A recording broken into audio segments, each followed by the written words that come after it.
Attention skaters! Please clear the rink while the ice is resurfaced. Thank you for your patience.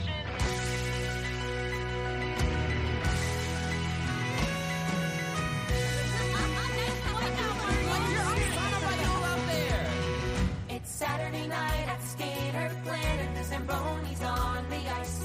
So we hang around here waiting. All the action's at the mall. But we'd rather be here skating. The action's at the mall. But we'd rather be here skating.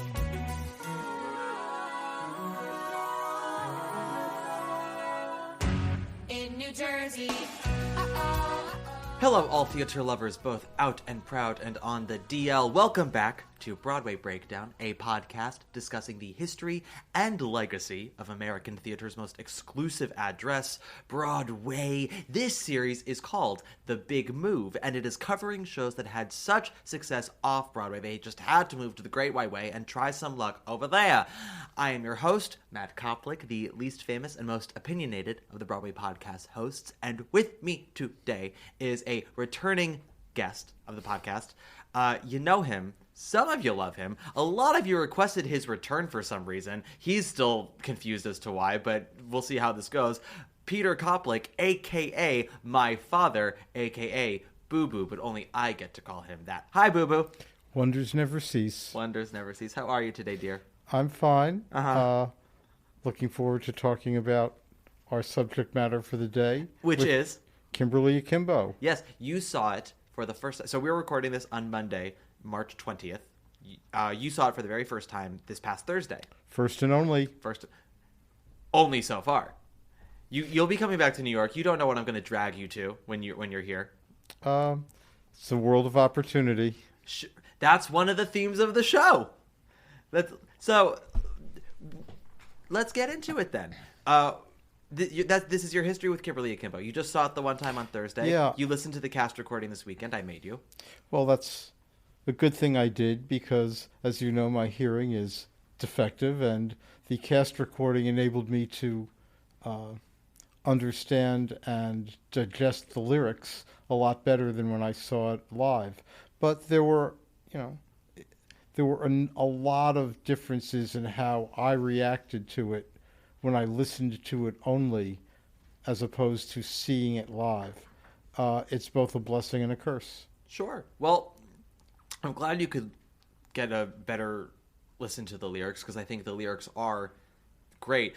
Full disclosure, as we go into this episode, everybody, I have now seen the show 4 times, including when I saw it a year ago off-Broadway. I love this show. Speaking of a blessing and a curse, 4 times? Yeah, and so what? How many times did you see Ain't Misbehavin'? Too many. No, not if it brings you joy. My point being, as we talk about this show, I just want to have a full disclosure on this. I think the show is great, and we'll get into reasons why I think objectively it is a good show. Just know this. The ultimate reason it's a good show, why you should think it's a good show, why you should go see it, is that I am telling you it's good, and I have extraordinary taste. So, true on all counts. 1,000%. I never said I was modest. I just said I had great taste. Extraordinary is distinct from good. Yes. Yeah. I chose my words perfectly. It's not just good taste. It's extraordinary. You know how I feel about precision in language, Matthew. Yes, well, speaking of precision in language, the title of this musical is due to language. Anagrams. What's an anagram, Papa? It's a respelling of existing words into different words. Yes. The letters get rearranged to create a new word, or multiple words to create multiple words. Close enough. Yes, and that is how we get the title of this musical, yes. Because our leading lady is Kimberly Lavaco, and the boy with whom she has a crush on, Seth Wheatus, enjoys anagrams, and he rearranges the letters of her name to become Cleverly Akimbo. So the title of the musical is a combination of the two, which I find just fucking delightful. What is Kimberly Akimbo about, Father? I'm not sure I can give a 25 words or less answer to that, because it's about a lot. Plot-wise. Well, give as much, do your best plot-wise. Kimberly is a 16-year-old girl who has a condition that makes her age geometrically and therefore has a life expectancy of about 16. And that is what the plot centers on: her friends, her family, heist plot. Yes. And involving a mailbox. The uplift at the end that that is the center of two numbers in the second act that are very touching. But as I said, uplift. Absolutely. This is the point being, this is a girl who's going to live while she's alive and not live waiting to die. Yeah. So we'll get into all the A details. lesson for all of us. I agree. We'll get into the details as we continue with this, but that is the central plot of the show. There's not much narrative overall. The big plot crux would be the scam that her Aunt Deborah coerces her and her friends the heist, into. as it were. Exactly. But we never actually watch that happen. That happens off stage. A lot of it is just sort of character development. And Kimberly, what's interesting about Kimberly is, so she turns 16 at the end of Act 1, and we are told that the average life expectancy for someone with her condition, which is a fictional condition, by the way, she ages 4 to 5 times faster than the average human. So even though she is 16, she is in the body of a 65 to 70-year-old woman, hence Victoria Clark. And when you get to my age, you start aging fast. Yeah, well, it's a slippery slope. It's a stone gathering moss. You ain't kidding. No, I've never kidded a day in my life. I stand by everything I've ever said. But Kimberly was born. Her parents were teenagers themselves when they had her. They think they were 16, 17. So they're sort of stuck in arrested development. Accidents happen. Yes, exactly. Not on the itinerary, baby, is how I like to describe that. One of the jokes we hear is her mom saying to Kimberly, very seriously, but I find it funny, is when she says, I would have been prom queen if I hadn't been pregnant, and then says to Kimberly, you cost me several votes. And that's a good one. It's a very good one. Her parents are... So this is something that I know is a sticking point for a lot of people with this show, is the quote-unquote meanness that's in there. And I have to say, if you read the play, because it's based on... David Lindsay-Abaire, who did the book and lyrics, wrote the play that it's based off of. It was composer Janine Tesori's idea to adapt the play into a musical, because she reread it and said to him, I think that there's more that you could explore here. And if you read the original play, it's a lot meaner. Her parents are truly awful in the play. Whereas in the musical, it's more explored that they do love her, but they are just such messes, and they are so self-centered and such fuck-ups. They make an effort to be better, but they're not able. No, well, not able with her, which is sort of the... When we meet Kimberly's father, he is almost 3 hours late in picking her up. Drunk and almost 3 hours late picking her up from the ice skating rink. And it is, 15 degrees outside. And she's been waiting for hours. And when they get back home, the mom is pregnant with casts on both hands from carpal tunnel surgery, which she probably did not need because she's a bit of a hypochondriac and, again, a narcissist. So why would I have surgery on my hands if I didn't need it? Yes, that's what she's pregnant and recording a video message to her soon-to-be-born baby. 16 years I worked in the Sunshine Cupcake Factory, pumping cream into those ding-dong knockoffs. 16 years of squeezing that goddamn cream gun. I should sue. I tried, actually, but they said I made the whole thing up. How crazy is that? Why would I get operations on both hands if I did not need them? Money. Yeah, and also, because she's a little bonkers. It was never clear to me why she was making the video. because, as she says, people are going to tell you things about me that just aren't true. Does the mother have a very limited life expectancy? She thinks so. That's, again, this is the thing. They say, you're not dying, Patty. And she goes, of course I am. Everyone does. And you just don't know when it's going to happen. In her mind, she could go the day after the baby is born. That's a level of delusion that they don't make clear. I think they do. Well, I think they're trying not to go off the deep end with either character because they have to have a window open still for redemption by the end of the show. So there's humanity in there, but what makes them kind of off is Patty, the mother, has a level of delusion about herself where she thinks that every illness could possibly happen to her, maybe even does. And she has protagonist syndrome, which is what I like to call how we all go about our lives, because we are the main characters of our own lives, and therefore we think everything happens to us. And the truth is, some of us become more grounded and realize that it doesn't. We're just day players in the main story of the world. But Patty thinks that she is, Fosca in passion and has all of the ailments. So she's making the videos out of her own narcissism of wanting to preserve her legacy and thinking that she could go at any moment. I liked her performance better when I heard the soundtrack than I did watching it live. Why was that for you? First of all, it's a great singing voice. Yeah. And I think I understood and therefore appreciated how she was acting the songs when I heard them more clearly. Perhaps I'm characteristic of people my age, but I'm often struggling to understand the words as I'm hearing them in the theater, and therefore not just sort of sitting back and taking it in, and listening to the cast recording.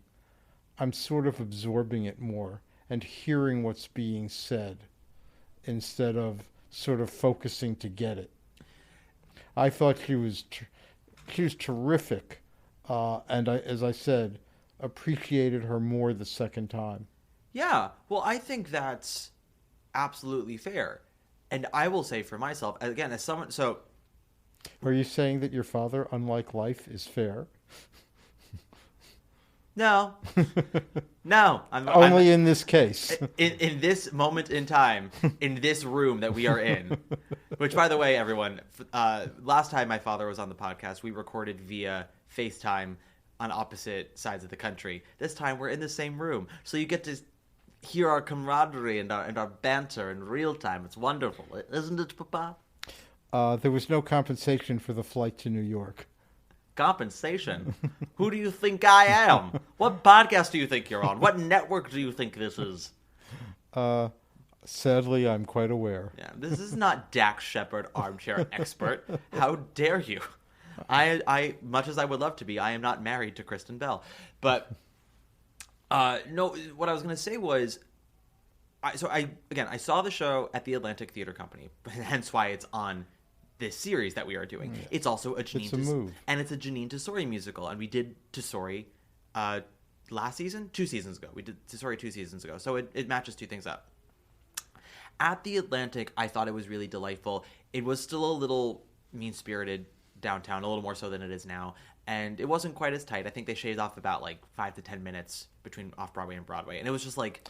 Never a bad idea. No, and I've always said, people say, oh, it should be 20 minutes shorter, it should be 30 minutes shorter. I say, no, you have to kind of be strategic, because sometimes cutting out the correct 5 minutes, you don't need to cut 20 if you cut the right moments out of certain things, which is what they did. They didn't cut whole chunks. They mostly just went through and would cut 2 or 3 lines from every scene, tighten up some tempos. Anyway, I bring this up because I saw it at the Atlantic. I thought it was lovely, and then I saw it on Broadway in November, because I was in a good headspace when I saw Kimberly Akimbo. I saw Kimberly Akimbo before my world went to shit at the end of November. But the point is that I always liked the show, and I always liked the score, and I know some people have had qualms with the score. I don't exactly know what their qualms are objectively, because I think the score does exactly what it's supposed to do. Point is, when the cast album came out about a month ago, I listened to it and was blown away by things that I just did not pick up on in the theater. And I think the sound design on this production is very strong, but there are things you just can't get across in the theater with visuals, with breath support. The balancing just will never be as exact as it can be in a cast recording. There are so many nuances to this score, both in the lyrics and in the fucking harmonies. The vocal arrangements for this show are goddamn fire. The show choir, the 14s, their arrangements are so good that I could just listen to them all day. In the opening in Skater Planet, their backups in Deborah's songs in Better and in How to Wash a Check, just so good. And I bring this up because you talked about hearing the cast album, how certain things resonated with you better than in the theater. You're not alone with that. I have better hearing than you do, and I heard the It's a low bar. Yeah, but still, I clear it. And I listened to the cast recording for the first time and was just absolutely gobsmacked by all the wonderful things in the score I did not pick up on in the theater. And I think that some performances, because you don't have the I don't want to call it distractions, because there's nothing distracting on stage in this show, but still, when everything is cleared away and you just sort of listen to the raw material, you can get a new appreciation for certain performances. And I do think Ali Mazi as the mom helped with that. One of the, for lack of a better word, miracles of musical theater, which I guess is derivative from opera, is the way you can tell a story with songs. And act the songs. Theoretically. If you're supposed to. Yes, I'm saying you're supposed to act the songs. Do everybody? I wouldn't say so. Listening to the cast recording drove home to me how well everyone in the cast, but particularly Victoria Clark, acts the songs. And I think when I was watching it, so much of normal acting is done with your face. And I don't know that I focus well on both at the same time. But when I'm not watching the actors act, I'm listening to them act with their voice. And the cast recording just drove that home. I mean, she was fabulous. The first time you saw Victoria Clark was in Follies in L.A., right? You didn't. Yeah. You didn't see her in Light in the Piazza. No, I never saw Light in the Piazza. Another of my misses, but she was fabulous in Follies. When has she not been fabulous? Well, yeah, no. So that's the thing. I've seen Vicky, Miss Clark, if you're nasty. I've seen her in Piazza. What did she call you? Who? That's what she calls me. Who? Yeah, no, she's incredible. I saw her in Piazza with Nanny. I saw her in Cinderella. I saw her in Sister Act. I've seen her in Gigi, and now I've seen her in this. And did she play Gigi? No, she played Hermione Gingold in Gigi. Oh yeah. And they gave her "Say a Prayer for Me." Miscast. Well, I'm not going to get into Gigi, which I saw on opening night with Papa San. But needless to say, that whole production was a misfire. The two things they got right were the costumes and giving Victoria Clark "Say a Prayer for Me Tonight," which they changed to "Say a Prayer for Her Tonight." And if she didn't get that song, Victoria Clark would not have been Tony nominated for Gigi. But I digress. Vicky has not won a Tony since Piazza, so she's fucking due. And I will talk about that more in next week's episode as we do Tony predictions, which this podcast will be doing until Tony time. But Vicky is, in my opinion, top 3 singing actresses of the stage right now. Her, Audra, and probably Kunze, probably Miss Judy Kuhn, in the sense that they really can sort of do any genre of acting, and they can do any genre of music as they've gotten older and and have more control over their careers, they choose what they want to sing more often. Vicky in her early days, Dad, she did fucking everything. She was Smitty in the How to Succeed revival with Matthew Broderick. They gave her a reprise of How To because they cut Cinderella Darling, and she was about to walk. She was like, "You've given me no reason to be in the show, and I have a newborn. Why the fuck am I here?" And they said, "We'll give you a reprise of the title song and give you feminist lyrics." She didn't think Coffee Break was enough? No, because she's got to share the stage with Bud From. She's like, "I want to be center stage, and I want a belt, please." And she does, and she sounds great. She plays Alice Beale, I think is her last name, in Titanic, where she only has one bit, really, in the opening song, where she's listing off all the first-class passengers for the Titanic. But goddamn does she sing it so well. And she belts the end, "She must be somebody." And then she was Pennywise for a bit in Urinetown. She did Piazza, Cinderella. Like, woman can just do it all. And was a phenomenal Sally. Last time you and I were on the phone, we were talking about something. I don't know, something about the Oscars. And somehow it devolved into Vicky versus Bernadette as Sally in Follies. This is where our conversations go when my dad and I talk on the phone. We'll talk about our health. We'll talk about the weather. We'll talk about your mom. And then it'll just go into, like, Follies, or we'll quote Some Like It Hot. Some people got no respect for the dead. No fair guessing. I wish you'd quote Birdcage with me more. I don't know it. Well, you gotta watch it more then, babe. Start watching it more. I only have so much bandwidth. That's not true. You have so much. Some Like It Hot I've got down pretty much word for word. Some Like It Hot, All About Eve. Let me give you a setup for one of our favorites. Why do they always look like unhappy rabbits? Because that's what they are. Go make him happy. Mm-hmm. That was my Marilyn, everybody. Mm-hmm. Well, I can't call him Butler. His last name might be Butler. You have a point. An idiotic one, but a point.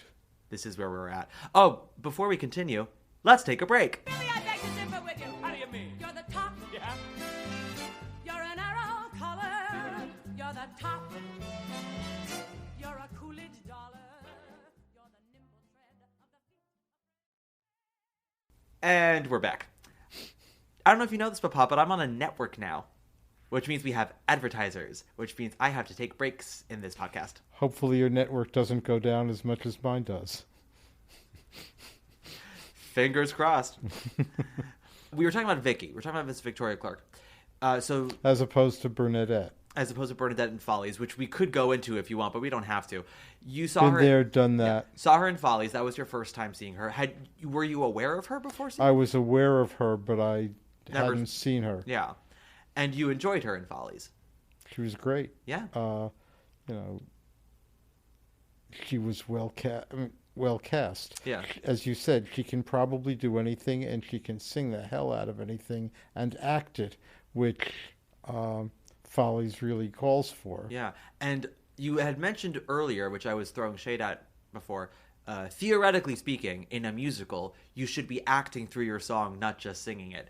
And there are people who do that. Victoria Clark is in our top 3 people who do that. Not everyone do, though.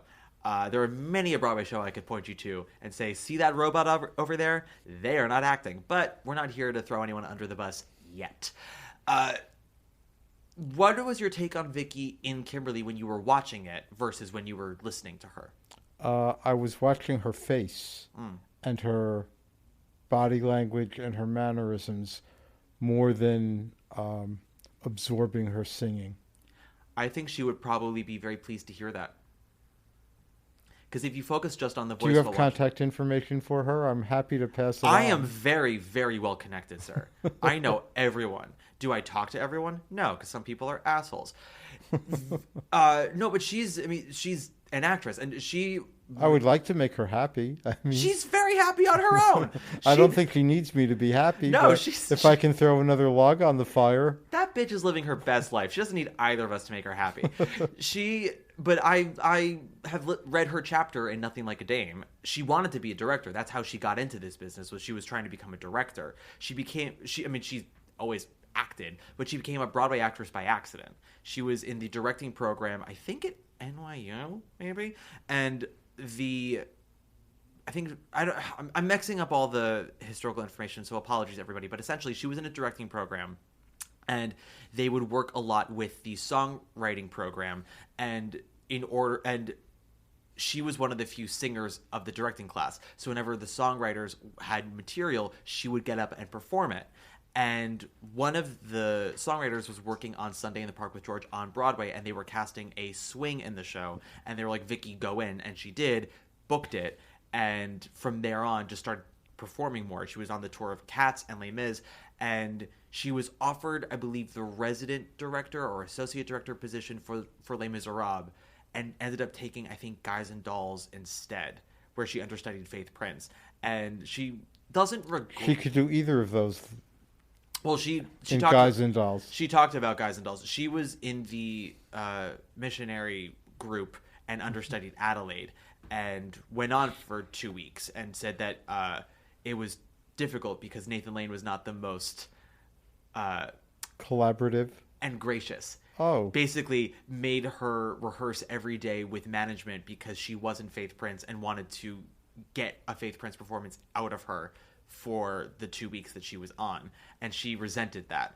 And she said they're good now. Now that she's a Tony winner, they've mended the fence. But she had said from doing the Guys and Dolls experience with Nathan Lane, as she became a proper lead on Broadway, how to be a gracious lead and how to be supportive and collaborative with the understudies, because they are not there to give you the same exact performance. They have to do some things the same for the sake of safety, but they're a different person with their own interpretation of the role.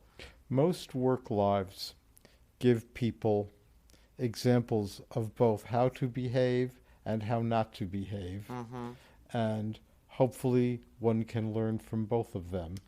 I certainly have had both. I inferred a little bit about this in the Spring Awakening episode. It's really tricky when you get success early on in your career at a young age. Not to say that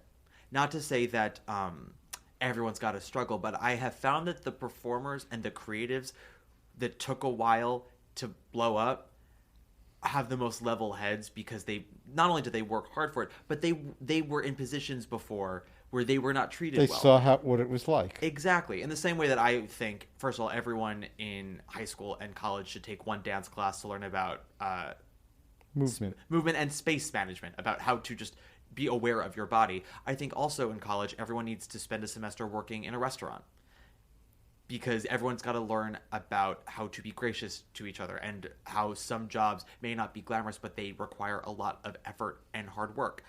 But with Spring Awakening, what I kind of talked about was sorry to my listeners who already heard this, but my father has not. They released a documentary last year about the original cast doing a reunion concert of Spring Awakening on the stage of the Imperial. And they, did interviews, and they sort of talked about the history of the show, and that show meant a lot to a lot of people. I was a Grey Gardens kid, but you already know this.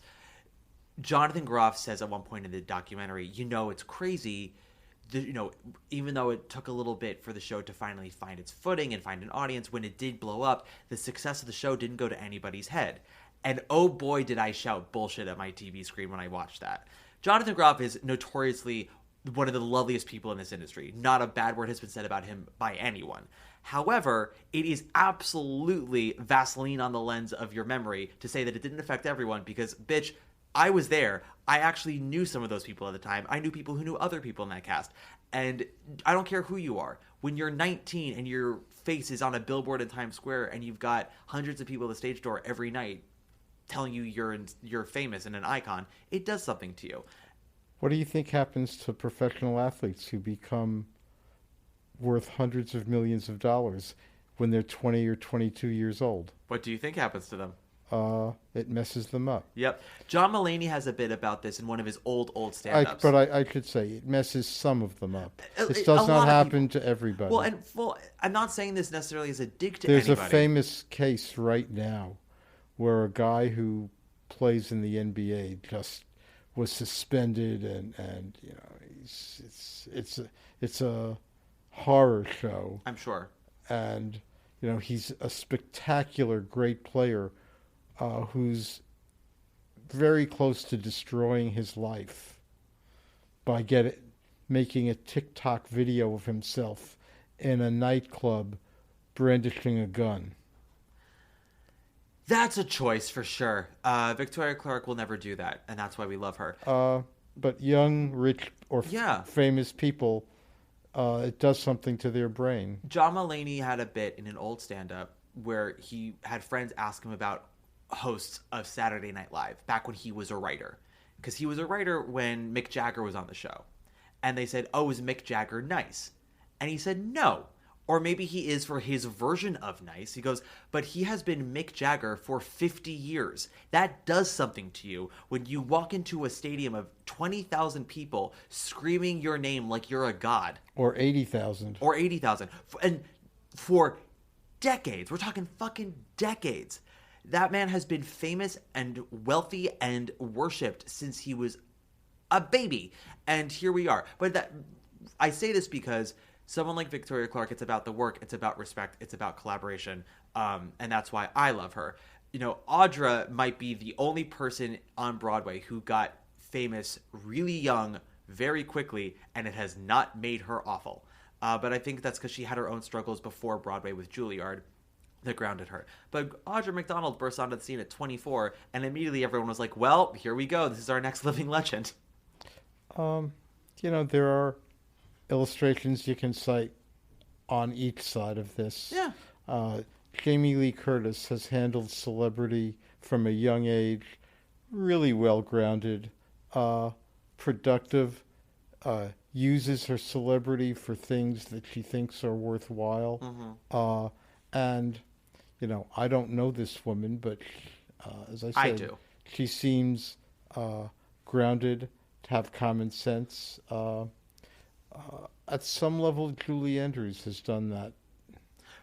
But you read Julie Andrews' memoir and you see all the struggles that she also had to go through. Julie Andrews also got famous at a time very young, but also on Broadway where, you know, yes, you're on the cover of Time magazine and all that stuff, but there's no social media.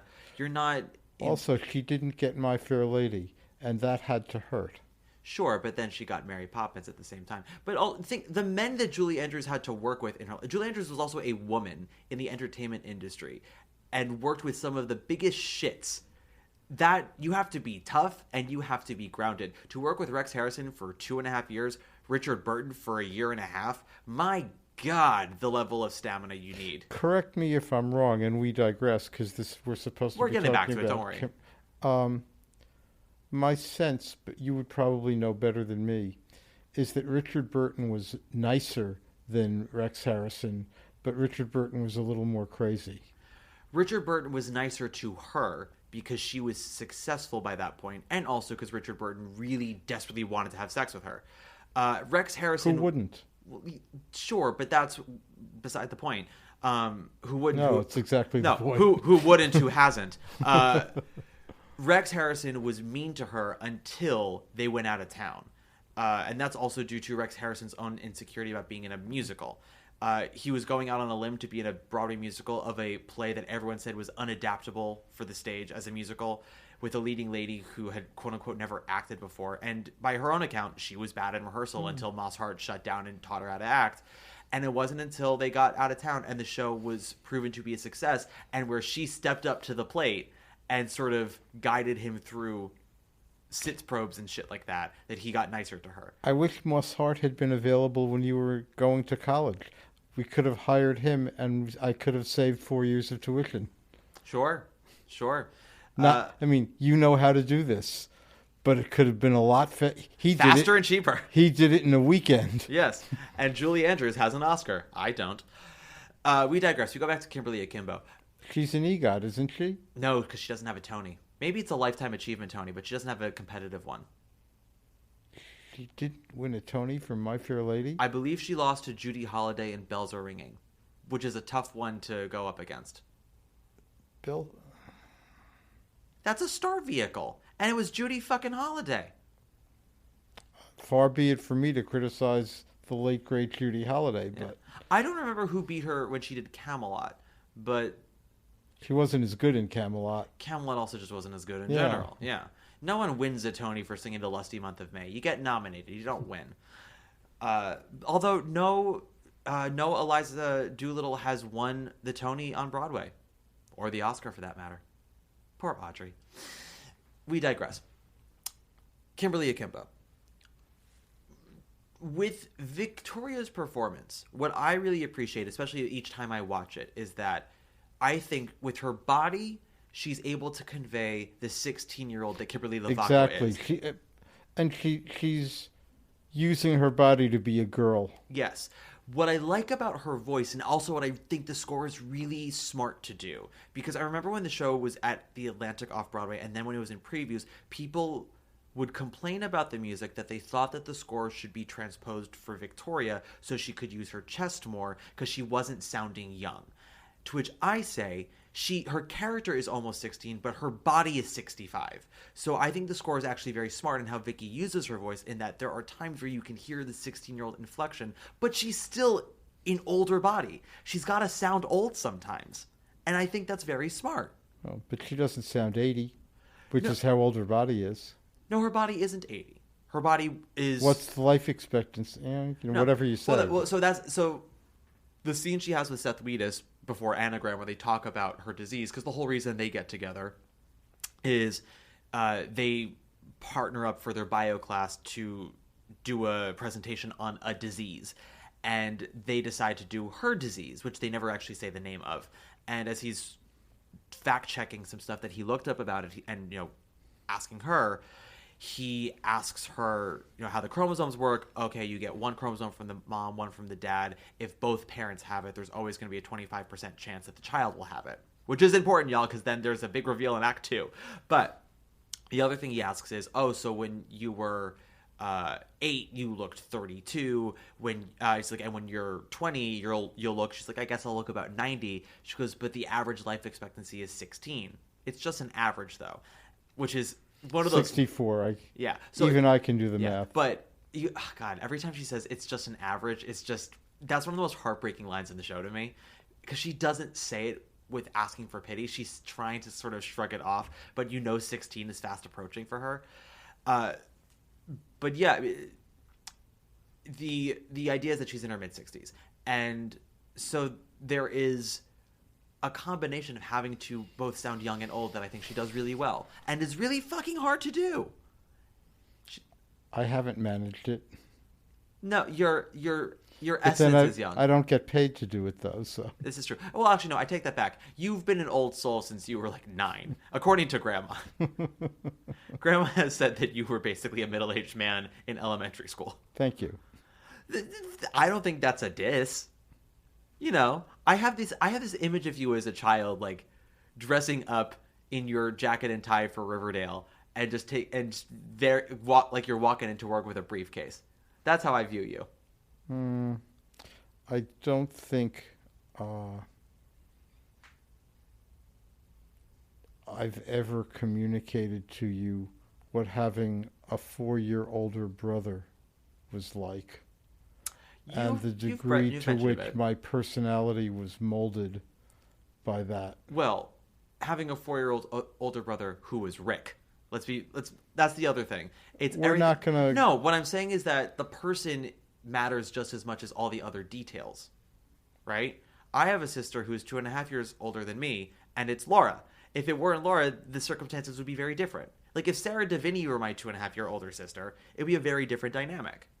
In the same way that just because Kimberly's parents were 16 when they had her doesn't mean that all parents of that age bracket are like Kimberly's parents, Kimberly's parents are sort of the antidote to Lorelai Gilmore of Gilmore Girls, which tells you, you can be friends with your kid if you have them at 16, whereas Kimberly Akimbo's like, sure, but if your parents are mentally stunted and emotionally stunted, you can't be friends with them. In fact, you end up taking care of them more than they take care of you. That sort of happens to everybody if we live long enough. Yes, but not when you're 16. Hasn't happened to you yet, but we're getting there. Mm-hmm. That's one of the things that Kimberly kind of sings about in Act 2, though, in her big goodbye song, Before I Go, where she sings, I was never the daughter you wanted. You wanted someone who would hold your hand as you got older, and that's not going to happen with us, which in a way is kind of why her mom isn't sort of shut down towards Kimberly. Like, it's very, like, her mom loves her, but you can kind of tell that the idea of openly loving her too much will be too painful for the day when Kimberly eventually will die, which is going to happen sooner rather than later. That's true. Yeah. I think that speaks a lot to what's going on with the mother. I mean, she was going to be prom queen. Such disloyal voters. Such disloyal voters. Come on, give her one last burst of glory before she gives birth to a titty-sucking parasite, otherwise known as a child. The dad is a little more openly... You're welcome. Did you have to go there? Sure did. Was that an enhancement to the podcast? 1,000%. This is what my I guess you know your audience. Sure do, baby. I don't like the way this feels, and I don't want to see them flirt, and I don't want him near my Kim, because I don't want her getting hurt. I think I need to shut this down. I think I let it go too far. I need to nip this in the bud. I need to stop this speeding car. Enough! My daughter is a precious flower. I won't allow her to be picked. Oh, God. What? Now, I'm not trying to be mean, and I don't mean to be a... But the dad in Kimberly, God, what's his name? Buddy. Buddy is a little more earnestly loving towards Kimberly. He's also more self-aware. Yeah, but I mean, he's more, or tries to be more there for her than the mom does. He's probably more of a fuck-up than she is. He is an alcoholic, unfortunately. Excellent. Booze will do that to you. Yeah, he's constant. But, I mean, one of the moments in the show that I have had people say to me that they hated because they thought it was so mean-spirited, to which I'm like, no, it's devastating because he was trying and he just wasn't able to, is he keeps on promising Kimberly that they'll go to Great Adventure in Six Flags. And in Act 1, halfway through Act 1, he shows up late one night home, drunk, having done another bar bet, the mango. The mango always wins, puts the mango in his mouth. And he shows up with park passes to Great Adventure. And Kimberly is excited for all of 60 seconds until she realizes that the passes expired 2 years ago. And Buddy doesn't know this. He genuinely thought he was about to do a wonderful thing for his daughter. He thought he was about to come through for her for once. And he yet again fucked up. And that is devastating. I'm listening to everything you're saying, and I cannot get out of my consciousness titty-sucking parasite. You're very fucking welcome. That was so unnecessary. Sure was not. It sure was not. It was difficult for me to get that phrase out. Well, why should That is truly something that I have never and will never again say. First of all, Walt Whitman's got nothing on me. Second of all, hold on to it forever. These are the things that stay with you.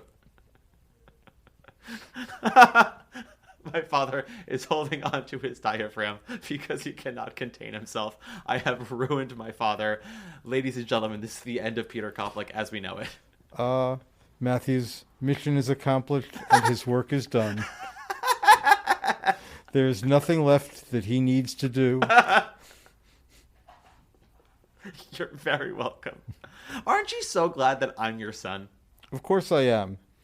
Not necessarily for the reasons that you think I should be, but I certainly am. It's Friday night in Bergen County. There are parties everywhere. And we finally got invited.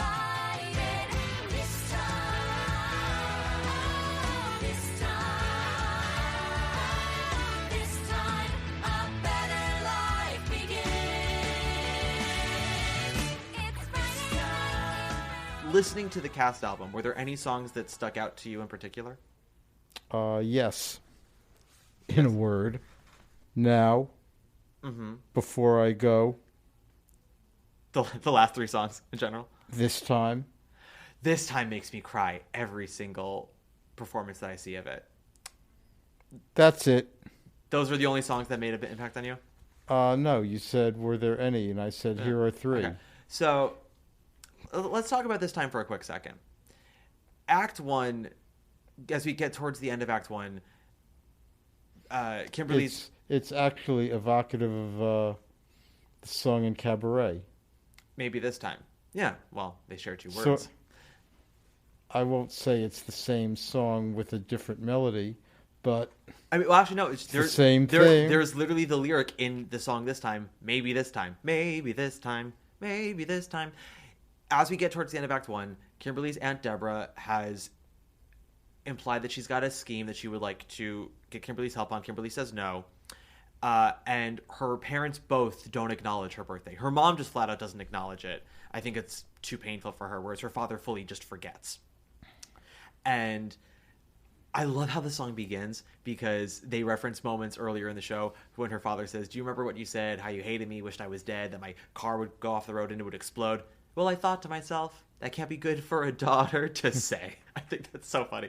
And then her mom says, "You told me about that story you read, and I was thrilled till you explained who Medea had killed. And I thought to myself, that can't be good for a daughter to say." And so the song is sort of everyone's hope that after all the times they've been disappointed, this will be the moment where everything changes. And of course it isn't for any of them. One of the things that age and wisdom bring you is the realization that that's rare. Yeah. I don't want to say impossible. It's rare. It's rare, especially when there's been a pattern, right? It's one thing if it's, human error and the randomness of life makes things difficult sometimes. But when there's a pattern with certain people and certain relationships that just keep on coming back to the same problems, it's the definition of madness, right? You do the same thing over and over again, hoping for a new result, and it never happens. And of course, that's exactly what happens with Kimberly and her parents at the end of Act 2, right before I Go. And this time always just makes me cry. Partly because it's the first moment in the show where Kimberly is actually joyful because everything seems like it could go well for her. I also cry with the show choir because they sing "It's Friday Night in Bergen County. There are parties everywhere, and we finally got invited." It just makes me, I don't know. It's just the joy of it makes me really happy, and I cry also knowing that it's not going to go how they all plan. You got invited to a lot of parties of the kids that you were going to school with. Yeah, you just weren't going to school in Bergen County. Yeah, well, no. First of all, I was being invited to Bergen County parties when I was going to school in Bergen County because it was the age where you invited everyone in your class or you got in trouble. And I think my child brain knew that, which is why I had anxiety about going to a lot of those parties because part of me knew that the person whose birthday it was didn't really want me there. I was invited out of obligation.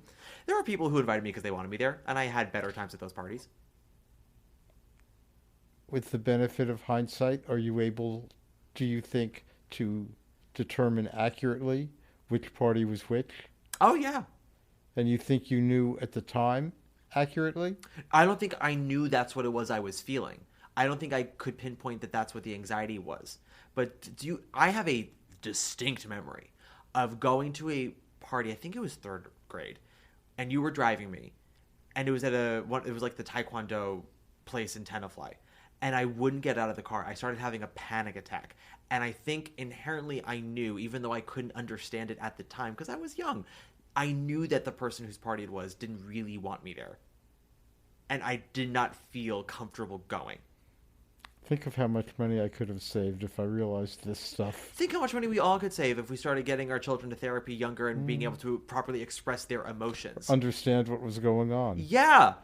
Well, knowledge is power, baby, both in terms of the world and your own goddamn psyche and emotions. Get into it, hunty. We are, after all, only people. And people who need people are the luckiest people in the world. Don't agree with that lyric, but it is a famous one. Bourgeois. Yep. Sorry, Bob Merrill, you're trash. Seemed to work for them, though. Financially speaking, sure. Maybe it's time to throw caution to the wind. And do something we may regret. At least we'll be happy. At least we'll be living. At least in that moment. We'll have a moment We'll never forget. And tomorrow we'll do the same or not. I was listening to Now and thinking about something your mother said over and over when you were growing up, and that has stayed with me, which is, be here now. Don't just mail it in or pretend you're listening or go through the motions. Mm-hmm. If you're going to do it, do it. Yeah. Go in. Be here now is good. I think that's very expressive. And as I said, she emphasized it. I'm not sure it was original with her. I think she had heard it but she popularized it in our family. Sure. At least to me, and to some extent you. I don't know about your sister. I mean, did Robin Williams really come up with Carpe Diem and Dead Poets Society? Probably not. But it's what we associate it with. Mama's wise. Mama was on the Torch Song Trilogy episode for anybody who wants to listen to that episode. No, it's... Well, so now also it's about just enjoying the moment. If not necessarily living it to its fullest of just like, as you said, being present. Well, apropos of being moved by a song, are you supposed to be moved by how to wash a check? 1,000%. Because if they do it wrong, those kids are going to jail, and the stakes are very high. It's a tutorial. Yes, it's one of the funny songs in the show. I mean, I think all of Deborah's stuff, played to perfection by Bonnie Milligan, is hilarious. Better is one of my favorite comedy songs of the last few years. Better is Aunt Deborah's song to Kimberly to convince her to help her with her life of crime. Make your effing life better. Yes, make your shitty life better. It has... Might have been a better... Well, no, because I will say, this show, in the score anyway, uses curse words very effectively. Because, first, the only people who really curse in the show are Kimberly's parents and aunt. And, you know, Kimberly's trying to get the parents to not curse more. They have a whole swear jar that they put coins into in the hopes that it'll be enough money to go to Disney World. tried that with you and your sister. It didn't work. No.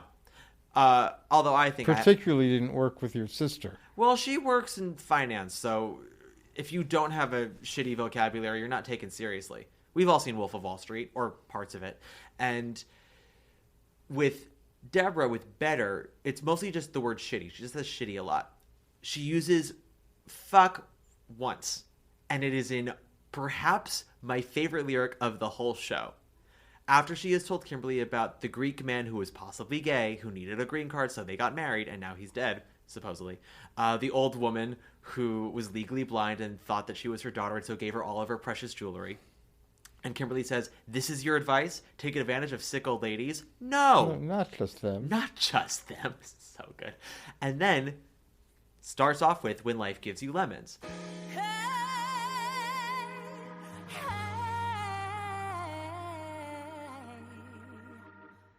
when life gives you lemons, when life gives you lemons.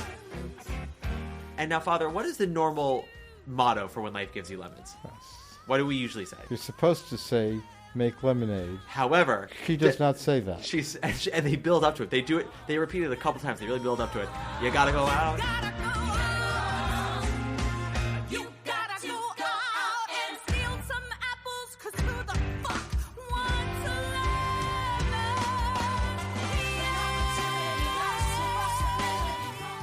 That is Well genius. done. And because you're not entirely sure where it's going to go. You think it's going to go to lemonade, and then it takes that turn, and it's the only time she says fuck in the song, and it's used so well. I think Not Just Them's a better line. Well, Not Just Them is smarter, but because we have the power of music, it is more effective. Not Just Them, though, is more predictable. That was, I mean, it's really logical. Sure. It's also the way that Bonnie Milligan says it. And I was listening to her interview about this. So when the show was first done as a play in, I think, 2003, Anna Gasteyer actually played the aunt in that production of Manhattan Theater Club. Manhattan Theater Club loves David Lindsay-Abaire. And she had played it much more as a butch lesbian, which is how the character is really written as, although they don't really talk about her sexuality in the musical version. But she's much more of an overt butch lesbian in the play, and Anna played her a lot broader. And when Bonnie Milligan came in for her audition, she did it a lot more dry and quieter, very sort of deadpan, which they ended up really loving. So when she says things like, when Vicky says, "This is your advice to take advantage of sick old ladies," on stage, Bonnie actually says it a lot quieter than she says on the cast album, where she's like, "No, not just them." And it's so wonderful. It's the whole thing. It's things that you expect, but not how you expect it to be said, and that's part of the genius of the comedy of this show. It's called acting. It's called acting, my dear boy. Look it up. I also really love. I think the opening number is lovely. I think this show has a wonderful "I Want" song. Now, the "I Want" song, Father, is, as Howard Ashman describes it, when he told the animators at Disney, right before he birthed out the Disney Renaissance for them, he described the I Want song as when our leading lady, somewhere in the second or third song of the show, sits down on a tree stump and tells us what it is she wants out of life. It's not always that specific.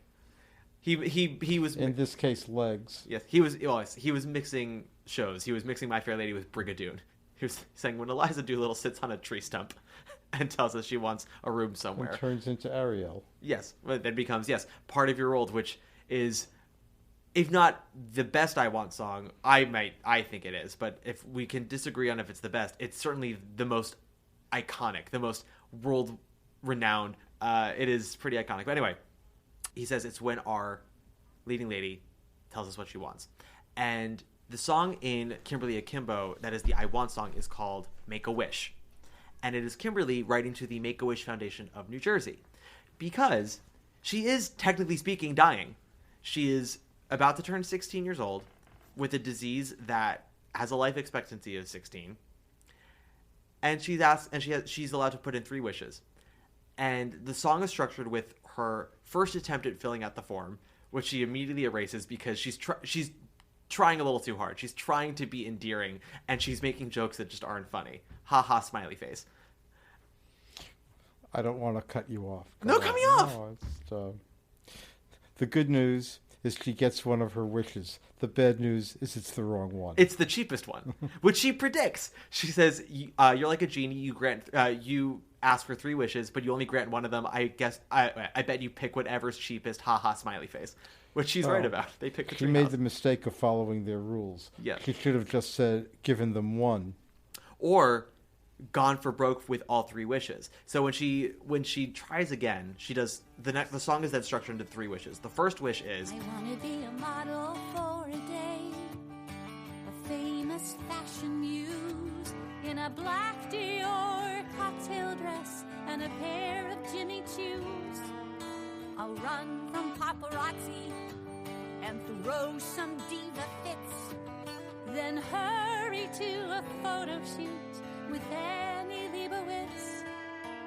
Everyone will stare at me, but not in the usual way. They'll say that I am beautiful. so she wants them to treat her to an Annie Leibovitz photo shoot and get called beautiful. Her second wish is a fancy cruise on a yacht with some friends that she doesn't have at the time. Far from Jersey, our lives, far from Newark Bay. We'll go somewhere that's beautiful. And then the third wish, she goes, okay, I gotta make this one count. And then she starts with a treehouse, and then she goes, no, I gotta think bigger. They'll give me anything. And she just starts spitballing ideas. A pet monkey. She wants to hang glide. She wants to see the world. She wants to go to Sweden and China, New Zealand. How about a hyperbaric chamber, or a bodyguard, or stilts? I want to walk on stilts. I want to bungee jump. In Sweden, I want to go to China and New Zealand and St. Louis. I want a jet ski. I want piranha in a fish tank. Piranha in a really big fish tank. I want a simple home-cooked meal. God, this is the part where I'm just like, oh, God, this song is so actable. Her parents don't cook. Table for 3. Yep, paper napkin. She just wants to live like a normal family for a day. And it's, my God, it's, I get teary just thinking about it. Because it's not, okay. I really hate being told what to feel when I watch something. We have talked about this. This is one of your pet peeves with Spielberg as a director, is that he often... Well, first of all, no one can tell someone else how to feel. You feel what you feel. Yeah. You can tell them what they think is wrong. You can tell them that what they feel is, in your opinion, not appropriate to the situation, but it's appropriate to them. How you feel is how you feel. And, I don't like being told what to feel. I don't like being hit over the head. And I also don't like the over-reliance on score in a movie to create an emotion that should be organic. Which is one of your complaints about Spielberg, is Yeah. that he does that a lot. There's a moment in The Post with Meryl where she's giving this big speech about the importance of news media, and it's just zooming in on her as she gives this speech as a West Wing trumpet starts to play, and you're like, okay, Spielberg, enough. Well, I'm an outlier on this. I think most people wouldn't agree with me. And his success and popularity speak to he knows what he's doing and he knows what his audience wants. Sure, but have you met most people? Most people suck. No, I hear you. The thing about Spielberg... Strike two. You know how you start with a left jab to the jaw, and then you come with a right cross to the gut? Jesus Christ. No, We started with the left jab, and this was the right. Bam, bam. I'm Muhammad Ali, baby. No. Maybe I just have a glass jaw. We don't have to talk about Spielberg much longer, but like you watch something like E.T. or Raiders of the Lost Ark, where he's doing similar things of not necessarily telling you how to feel, but having the exact right music for the moment where you're supposed to feel the thing. But it feels less manipulative in his earlier movies. Post Saving Private Ryan, I feel like that's sort of the last movie where he stopped telling you how to feel in a moment. He sort of made it easy to feel certain things in certain moments, but like once we got into the 2000s, it became much more like, here's the inspirational part, here are the tears part. And I don't love it, but some people do. Kimberly Akimbo, I bring this up because Kimberly Akimbo, I was reading a criticism someone had on a message board that will remain nameless, but y'all can guess what it is. And I'm sure you can go on the thread and find this person, this very stupid person, who saw the show. And their two main criticisms were they hated the parents. They thought the parents were just so awful they should, be euthanized, essentially. I'm like, listen, they're not bad people. They're bad parents. They are fuck-ups of people, which is partly why they are bad parents. But we've already kind of talked about that a bit. Their other complaint was that the show was trying to ask our sympathy for Kimberly when it was clear that the character didn't want it or something like that. To which I first say, the fuck does that even mean? You just put 7 words together to create a sentence that makes no sense, sir. Second of all, I don't think the show is telling you to sympathize with Kimberly. The show is simply presenting Kimberly to you. And a lot of her situation does warrant sympathy. But the show is not putting a neon sign around Victoria Clark saying, feel bad for this girl. Wish number 3. A tree house. Thank you for your consideration. Kimberly Lovaco. Smiley face. They make her smart. They make her independent. She never cries for herself. She has a lot of bad shit in her life, but she also has some decent shit, and she's also trying to make the most of it. Yeah, the last thing you said is the point I think that you're supposed to come away from the show with. Which is? She's busy living, not busy dying. Trying to, yeah. Her parents, she says to them, like, you've given up. Her dad has a dead-end job at a gas station, which is not, there's no shame in that, but he has no motivation to do anything else. He's drinking his life away. Her mom is basically sitting on the couch waiting for the baby to arrive and living as an invalid. And her aunt is trying to find all the shortcuts so she can get money to go off and be happier somewhere else. Not that that'll ever happen for her. She's got to actually, work for that, which I do love that it ends with her having an actual job. Digression, you know where my line came from. What? Shawshank Redemption. Get busy living or get busy dying. I haven't seen the movie in a while. Oh. I mean, I've seen the movie. I've seen it twice, actually, but I haven't seen it in about 10 years. That movie is a great movie, and you don't realize how great it is until the last 25 minutes, where it's playing a long, long game with you. It is, y'all, it's good. Similar to Eternal Sunshine of the Spotless Mind. You're watching it, and you're thinking, this is pretty good, and then the last 20 minutes hit, and you're like, oh, this is what the whole thing's been setting up. Here we go, domino effect. A large carrot at the end of a long stick. Just jizz. On that note, let's take one last break. Really, I beg to differ with you. How do you mean? You're the top. Yeah? You're an arrow color. You're the top. You're a Coolidge dollar. You're the nimble tread. And we're back. Again, this show does not tell you what to think, and it presents very flawed people. even the people who are the nicest in the show are flawed because no one realizes the microaggressions they're enacting towards Kimberly. With Seth and Kimberly's first sort of like quote unquote meet cute before Anagram, he says quite a few things that are rude to her, but he's young and his brain isn't fully developed yet, so he doesn't realize half the shit he's saying to her is rude. And in fact, they make a joke of it because after like the third rude thing he says accidentally, he then looks at her and he goes, "Oh, I'm sorry, are you sensitive?" And he doesn't say it like you're gonna cry. He's like, "Oh, should I be a little more careful about what I'm saying?" And we laugh because it breaks the tension. I like the line in the song, "I've been a good kid. Yep. What's it gotten me?" Yeah.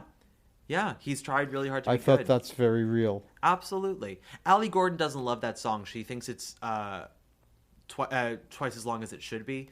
But I like the song as it is. So Allie, sorry about it. I'm only quoting one line. No, I know. Listen. I think probably is too long. Good work, Allie. Sure. Thank you. Most things are. We could probably cut a verse if we're being really harsh about it. But I like it as it is. But I mean, another moment in the show, I don't want to call it a microaggression because it's not really that. It's just these kids not understanding the situation around them, which is the 4 show choir kids, Seth and Kimberly, are playing Uno right before class before they do their disease bit, and they're doing the reprise of Skater Planet, and they're all fantasizing about the lives they're going to have when they get out of high school. I'm going to get a job here. I'm going to go to college at MIT. I'm going to get a job here. I'm going to move to London. I'm never coming back to New Jersey. The one person who isn't singing is Kimberly. And when you watch the show, it's hard to tell on the cast album. When you watch the show, it's them all sitting around in a circle, and Victoria Clark is looking out at the audience with this expression of realization that everything that they are fantasizing is not going to happen for her, just because realistically she's not going to have the time that they have. And they don't realize that that's what they're doing to her. But that's what they're doing to her. They're about themselves. They're teenagers. Yeah. Again, it's not mean-spirited. They just don't... And they're in a joyful moment. They're excited about the future. And in a way, it's nice that they don't think of Kimberly Well, you don't anymore. want to take that away from them, but they don't have to rub her nose in it. They don't realize that that's what they're doing. Yeah. Exactly. Because they've now become... Because they're teenagers. And they're also now friends with Kimberly. And when you have a certain comfort and casualness with people, there's a part of your guard that you let down because you're no longer on alert about their boundaries. You're just sort of being yourself with them. And they just aren't aware of the empathy is rarely a prominent quality in teenagers. With a lot of people, I would argue. If there's one thing that this show, I think, should teach audiences, which is it's a bitter note to think about, but it's something that's very realistic, and it's something that I've written in my play, is people can love you and still hurt you, right? A family member, a friend, it happens. You hope that it's by accident. You hope. Sometimes it's not. With Kimberly Akimbo, I think what makes it not super mean is that nobody in the show is trying to hurt each other. Everyone just has their own stuff going on, and not everyone is as self-aware as they should be. And I think when the show ends, everyone gets a little more self-awareness and a little more growth, and the window of opportunity for redemption for everyone just gets a little bit wider. No one is fixed at the end. Nobody has done a total 180, but there's a chance for everyone to get better. That's why sort of the Kimberly's parents' baby, Carmelita, that's the baby name that Kimberly has given her, is sort of a second chance for them to do better. And it's sad and hopeful in the same way because Kimberly has let go of her parents in a very cathartic way for her. So allowing them to sort of try again with this baby. It's the only way she can live her life. She's got to cut ties. I don't want to say her dream, but she's trying to live her dream, and she can't do that with her parents. No. She tried, and she tried over and over. And to their credit, they tried too. Yeah. They couldn't. Yeah. So, granted, I'm famously extraordinarily young and level-headed and perfect, and I've never had any perpetually young. Yes, I've never young. Never had any damage happen to me in any way. 2022 was pitch perfect for me. But the experiences that I have had and the people that I have watched, it is, I can't say baffling to me, because I watch it happen in these stories like Kimberly Akimbo, and I recognize it and I see it. I just get frustrated watching it happen over and over again for so many people.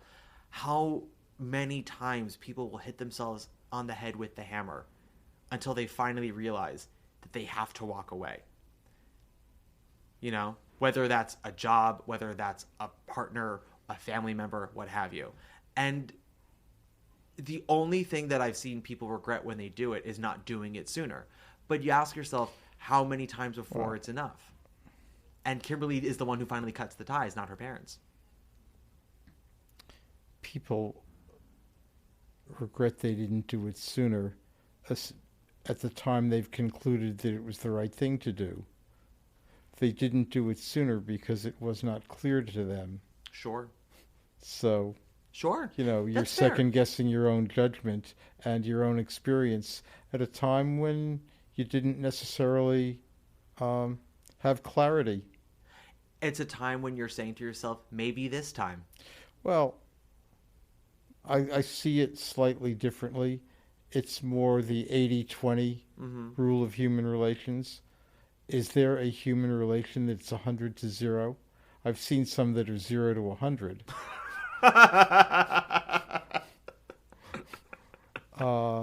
They make great stories. And my parents, who had about as good a relationship, as good a marriage as I've ever seen, 98-2, 95-5, wasn't 100-0. And that's just what you saw. Might have been 90-10. I don't think it was worse than 90-10, though. Probably not. And, I mean, I don't think we can really ask Grandma anymore because she views that entire time with rose-colored glasses. Oh. But that's one of the things that makes her her and makes her life... and that she drinks Chardonnay like it's water. That also makes her her. Although she is drinking water more often now. Thank God. Thanks, Sally. Proceed. Well, so your mother... Okay. I have tried to pitch this show to Grandma many times. I've tried to get her to see this many times. She has been steadfast about not seeing it. She hears the premise and she goes, absolutely not. That sounds so depressing. A teenage girl with this disease where she's aging 4 times fast. And I kept telling her, you don't understand. The show's actually very funny. It's actually surprisingly optimistic. And we will talk about the final number and how that works, because my God, is it a surprising sucker punch in a beautiful way. I don't want to dwell on my mother. No, but I'm not. But this... She would like the show, but a lot of it, she wouldn't hear the words, and it moves a little fast for her to pick up on. Well, that's a conversation she and I can have if she does decide to see it. But when I was pitching this to her back in November, December, I said, you don't understand. The show was actually really good. And she liked Fun Home, or so she says. She said she really loved Fun Home. But I said to her, Grandma, this show is going to probably win Best Musical. And again, I'll go into more reasons why for that in the next week's episode. But she just wouldn't budge. She wanted to see dancing. And now that you've seen it, and you have agreed with me that she would probably like the show. Maybe she wouldn't hear all of it, but we can do our best to get her a good seat with good... Well, the other thing is you would have to explain what was going on throughout the show before she went, so that when it happened, she would recognize it. I would give her sort of a basic rundown of the plot of Act 1. By the way, she's going to listen to this podcast. I hope so. She listened to your Follies episode. She's dying to... She wanted to come today and watch from the cheap seats. How do you think Grandma's going to feel about my language? I think she'll adjust to that. She's heard me say these things before. This is the same woman who, when we had dinner with her last week, and she said, well, Matt, I'm in very good shape, but I do get vertigo. And I said, well, babe, you are top heavy. This is the relationship I have with my grandma, with everyone in my life. This is what I say. She loves it. We have a running joke about the low-cut blouses she wears. You didn't call her pear-shaped. No, she's not pear-shaped. She's got décolletage. I love my grandmother. She's an icon. She's 99, everybody. 99, and still going to see theater. She came to see the New York City Gay Men's Chorus performance. She's the oldest person I know who goes to the theater. Yeah. and can still understand most of it. Most of it. Listen, most is not none. It's not even half. You know what she would like about dancing? She doesn't have to pay attention to any of the words. And oh boy, are there words in that show. As I've said in my review, for a show called Dancing, there's a fuck ton of talking. How would you, though, pitch this show to Grandma to convince her to see it? Because I know she would like it. I would start with, it's funny and it's not sad. And it sort of has a happy ending. As happy an ending as this plot line can have. Bittersweet, I would say. Which is the anagram for Seth Wheatus. I would say there is uplift. Yeah. It's Seth Brett Wheatus translates into the bittersweets. As Woody Allen once said of one of his pieces, we want to sell some tickets here. You know? Yeah. That's something I've talked about before on this podcast with shows, and this is not Game of Thrones. No, well, ironically, although Game of Thrones has a lot more sex in it, so it also has a huge fan base. So there goes that. That's theory. how you sell tickets. But I have said before on this podcast about a lot of writers in the theater who I think are very intelligent and very talented. A lot of them have a bit of a resentment towards having to perform their works for an audience, and you can tell sometimes when those pieces happen, where it's an interesting concept. There's some meat in there, but it's almost like they hate the fact that we have paid to watch it, because then we are allowed to judge it, and that's just sort of how art works. And unfortunately, there are a lot of stupid people out there who go online and share their opinions. But with something like Kimberly Akimbo, I don't think that David Lindsay Abaire and Janine Tesori hate the audience. I think they like the audience and they want to engage with the audience. I've never thought about this the way you just described it. And I think I understand what you're saying. I don't think that the creator hates that somebody paid to hear it. They hate that they had to adapt their vision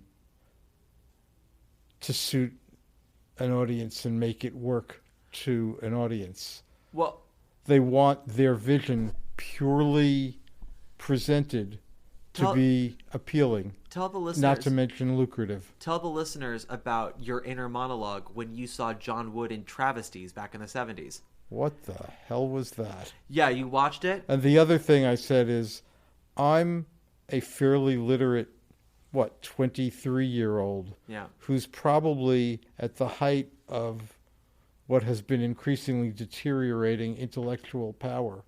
And I don't get what you're doing. Who did you write this for? Yeah. Who did you write Travesties for, Tom Stoppard? And then when you and I saw it together, when we saw your friend Richard do it at Sag Harbor, I got a lot more of it much later. Between the two of us, you had seen the show once before, so you knew sort of what to expect. You knew a good deal about that era, and I knew a lot about Oscar Wilde. And between the two of us, we had a good chunk of the data art movement in our pocket. And collectively, I think we understood about 60% of that play. That is saying something, and that's a majority, but it's not a vast majority. So you ask yourself, Tom Stoppard, and it's not about censoring, it's not about trying to curb creativity, but you ask yourself, if you're creating something, there are people who are going to be watching this. Do you want them to be befuddled, or do you want them to be invested? And Travesties is a play that, I think I know two people who like that play. Two. And honestly, I like those people. I consider them friends, but they're a bit of esoteric people. I don't like to put myself, or try to put myself, inside the mind of Tom Stoppard. Good luck. Way beyond my pay grade. I wonder, that seems to be a moment in his career when he wasn't making accommodations. Yeah. He probably made accommodations later on with some of his other popular work. But his early stuff, I don't think he was... Plus, it was the 70s, and cocaine is a hell of a drug. Wasn't that popular in the early 70s. This was late 70s. This was 77. Travesties? I think it was 77. Maybe 76. Keep talking. Let me look this up. I'm pretty sure that's when it was. Cocaine was popular by 77, was it not? I mean, it's what got Patti LuPone through all of Evita. And when was Evita? 79. Not something That's something you're here to comment on? Well, no, I was going to say it's not something about which I am sufficiently knowledgeable. The rise, fall in the popularity of various drugs. So Travesties was premiered in England in 74 and premiered on Broadway in 76. So Later than I thought.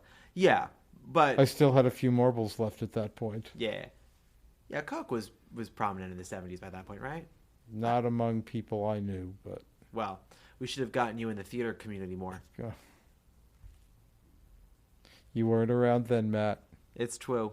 And now, all these years later, I'm still not immersed in the theater community. Good for you. You get to enjoy the theater, and you don't get to see how the sausage gets made or meet any of the people.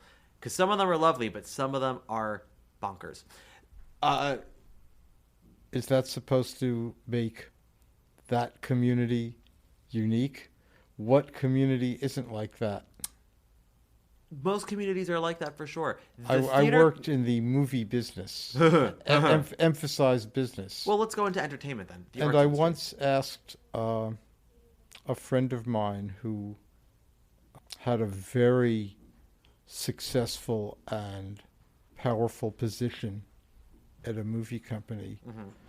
Is it the craziness that makes them successful and rich, or is it the money that makes them crazy? And he said that the thin line between success and failure creates an insecurity that makes them crazy. There's That also the distinction between incredible wealth and power and very little success, both as a performer and as an executive, just creates an insecurity that gets a lot of people. People in theater aren't that rich or powerful. The reason I say theater is mostly just because I have the most firsthand experience in this community. And I also don't want to generalize. We were literally just talking 5 hours ago about how sort of well-rounded a person Victoria Clark is because of the career she has had. And that is true of a lot of people. There is a lot of people in theater who actually are fucking functional human beings. That's wonderful. It's not always the case. The thing is that the Broadway community definitely promotes itself as all-inclusive, all-understanding, and progressive, and just all this stuff. And there's a lot of that mentality shown, but there's also just a lot of cut wires, a lot of miswiring with a lot of members. And part of this is because, and I've mentioned this before, to be a performer, to be a writer, to be a creative in some respect, there has to be a little bit of your brain that is broken. Well, yeah, as you said, genius often requires some mishigas. Yeah, a little bit of madness. I mean, think about people like Mozart, who burned so brightly and then crashed and burned. People like Brando or Orson Welles. What's interesting Virginia to Woolf, me Sylvia Plath is, there's the inspiration crazy continuum, and I see Elon Musk started really inspirational and genius, and that's dropping and the crazy's increasing. Yeah. And I wonder, was it always like this? This isn't a guy I know. I only know what I observe of him, what he says in public, the things he does.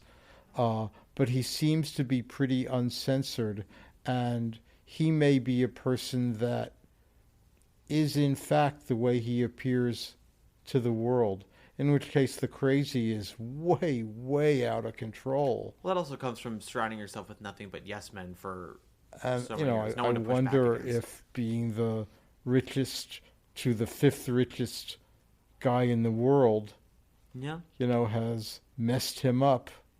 Oh, yeah. But, another subject about which we digress, that we've talked about before, is I've certainly seen, and you probably have as well, people who are really, really good at one thing think they know everything about everything. Mm-hmm. A generalization, but one that I have seen, and I don't know that I've known that many people who are that good at anything. Mm-hmm. Some professional athletes, some people who are really successful in business or performers or creators, and writers as insecure as writers often are, or at least as they are cliched to be, carry with them more humility. Yeah, well, I think the writer... It might be because they get beaten up so much. The writer being the star is not very frequent. It happens, and we've seen it, throughout the decades. We've like a Tennessee Williams or an Arthur Miller, and then now with like an Aaron Sorkin, the medium where the writer thrives is television. Well, we are in a golden age of television, so and unlike movies where the director is God, TV the writer is God. Absolutely. So. And theater, it's a bit more of a collaboration of director and writer, supposedly, if it is a good working situation. But I say this because, first of all, I want to also say, there's a difference between mental health and the artistic madness that I'm referring to earlier. Of just there are full on geniuses in the theatrical world that often are troubled and also have a lot of baggage. I wonder if what I said about writers carrying humility with them applies to writers in television. Because some of the showrunners... Yeah. Well, again, that's... whose creation don't necessarily have the same reputation for humility. It's the power thing. Give someone some power, and who knows what's going to happen to them. It's why I wouldn't know. Everyone's got to get knocked down a peg once or twice, just for their own ego. But I bring this up because, again, with artists in general, and I say this just as anyone who's trying to do anything on the creative spectrum, theater, film, TV, literature, what have you. You are... Creative spectrum, that sounds like a redundancy. Especially with a show.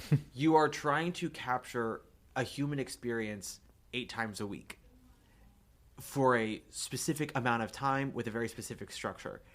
That requires a little bit of being a sociopath. Just a skosh, just a touch, just a tablespoon.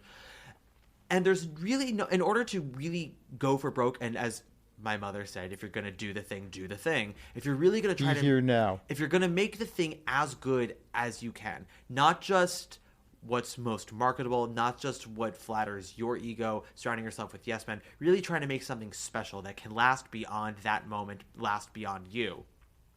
It requires a bit of bravery, a little bit of messiness, and a little bit of honesty. And that's really hard to do just in life in general. And then to do it so publicly, where it's not just your talent, but it's also your perspective and your hard work that's on display for everyone to judge. You have to kind of be vulnerable if you want it to succeed in any way, shape, or form. And we've gotten so far off the topic, it doesn't matter anymore. But that is something that I think that Kimberly actually does really well. Is it is a funny musical, and it is a bittersweet musical. In answer to the point about how I would recommend it to my mother, who is 99, and there are all kinds of entertainments that I wouldn't recommend to her that she wouldn't want to sit through. No. But she could actually enjoy and sit through this because it has the human elements that you described, but doesn't leave you wanting to slit your wrists when you walk out of the theater. Yeah, because it's not hateful. The show is not hateful. The show, as I said, the show is about a lot of really broken people trying to do better, and a lot of them unable to for a very long period of time. I also have said many stories are about characters making the wrong decision up until the last 20 minutes, and then they make a good decision, and things start to change for the better. And there's Aunt Deborah. And there's Aunt Deborah, who finally gets a job at Costco. Spoiler alert. I understand it pays well. Yes. I also, there's when she tells Seth right before the heist, when Seth's worrying about Kimberly and all this stuff, and Deborah says, you have to stop worrying about other people. You have to start focusing on you. And it's Bonnie Milligan, so she's saying like in a very sweet tone. And then she just looks at Seth and she goes, what's wrong? And he goes, nothing's wrong. I just realized you're kind of an awful person. I didn't know Bonnie Milligan until I saw this. She was terrific. She's great. Bonnie Milligan, and we'll talk about this in the Tony episode. Bonnie Milligan has been around for a bit. She was on the national tour of Kinky Boots with my friend Lauren, and she made her Broadway debut 4 years ago in Head Over Heels, which was the jukebox musical with the Go-Go's music. It didn't last very long, but she made the biggest impression in that show, and even then everyone's like, oh, she'll get Tony nominated, but I knew it wasn't going to happen. But with this show, she's absolutely going to. But again, that's for next week. The thing about Deborah is, like, yes, Deborah is a bad person, but even as a bad person, we see that she genuinely cares for Kim. She's actually a welcome presence on stage when she shows up, because she's the first person who's just wholeheartedly nice to Kimberly, who understands what it is to talk to Kimberly. She doesn't say anything rude about her physical appearance or about her age or anything like that. She's just nice to her, which then is actually really clever when it's revealed very slowly just how awful she is as a human being. I might have to see this again just to see what you just saw, because I didn't see her being nice to Kimberly. I saw her, A, she's funny, and B, she's using Kimberly. Yes, but she's using everybody, but she's not nice to everybody. And she doesn't care about anybody. I think she cares about Kimberly. Okay. She's the one who first mentions that it's Kimberly's birthday. She's the first one who mentions that it's Kimberly's birthday, or at least is trying to, when she's pulling out the mailbox and bringing it down to the basement, and Kimberly goes to bed. She says to Patty, like, it's midnight, you know what day it is. When you meet Bonnie Milligan, ask her if you're right or if I'm right. Okay.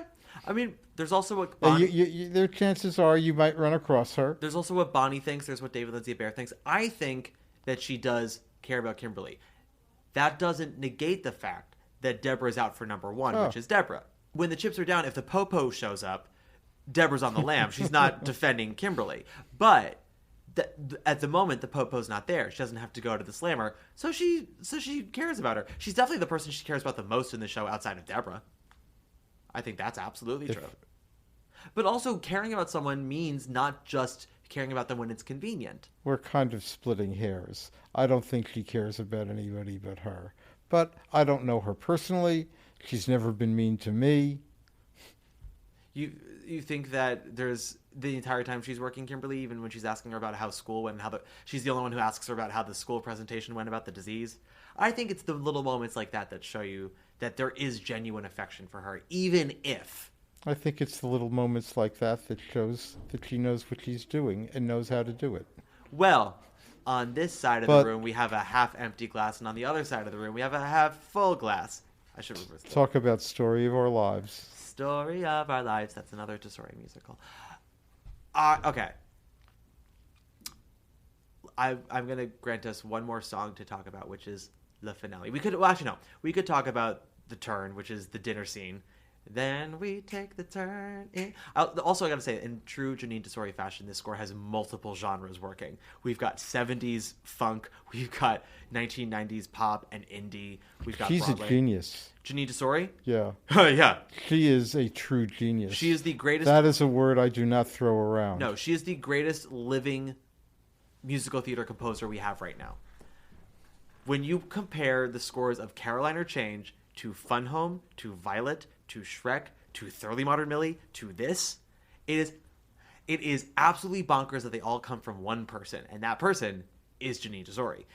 The woman is just on another level. She creates these amazing compositions that are musically fulfilling, and also, so I can't stress this enough, guys, her music is so fucking actable.